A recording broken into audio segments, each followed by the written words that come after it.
Film release होने के बाद बी.आर. चोपड़ा ने प्रिंट में राजेश खन्ना की जमकर आलोचना की थी। उन्होंने कहा कि राजेश खन्ना ने यूनिट के सदस्यों को एक दूसरे के खिलाफ करने जैसे खेल खेले हैं।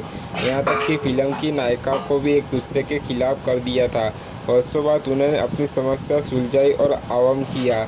शबाना आजमी उस समय अपेक्षाकृत नवाकुता थी और छोटी सी बात की सफलता के बाद उन्होंने विदा सिंह के साथ दूसरी मुख्य भूमिका निभाई थी, जो उस समय बी.आर. चोपड़ा की पसंदीदा अभिनेत्री थे। रोहिणी महिवाल की कहानी को कई बार सिल्वर स्क्रीन पर लाया जा चुका है। एक बार इसका सिने रूपांतर 1946 में रिलीज हुआ था, दूसरा 1984 में। लेकिन क्या आप जानते हैं कि इसी लोक कथा पर आधारित एक पंजाबी संरक्षण फ्लोर पर आ गया था, जिसमें फिल्म के तर्कीय कलाकारों ने राजेश खन्ना और नीतू सिंह शामिल थे। 70 के दशक के मध्य में फिल्म निर्माता बी.आर. चोपड़ा इस पंजाबी फिल्म का निर्देशन कर रहे थे और चूंकि राजेश खन्ना पहले से ही उनके साथ एक और हिंदी फिल्म कर्मा पर काम कर रहे थे, इसलिए उन्हें इस प्रस्ताव के लिए हाँ कर दी थी। इसी तरह जैसे ही नीतू सिंह से संपर्क किया गया तो वह भी लेखक समावित भूमिका करने के लिए खुश थी।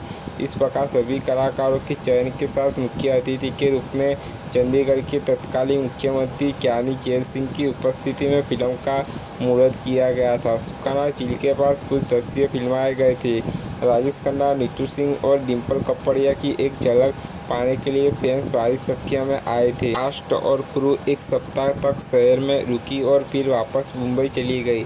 चीज़ें ठीक चल रही थी, लेकिन मुंबई वापस आने के बाद बी.आर. चोपड़ा कर्मा में व्यस्त हो गए और तमाम कोशिशों के बावजूद कर्म बॉक्स ऑफिस पर अच्छा प्रदर्शन नहीं कर सके।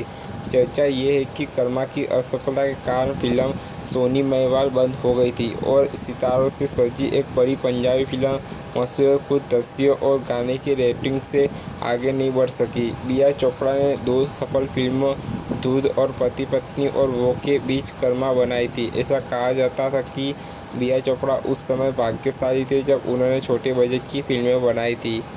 पिकासो फिल्म प्रोडक्शन भी रुकी हुई थी। फिल्म कर्मा में अभिनय किया था, जिसमें राजू खेर, अनुज सक्सेना, पंकज देसाई, अर्नब देसाई, संगीता हांडे ने अभिनय किया था, जिसका निर्देशन तरुण चोपड़ा ने किया था।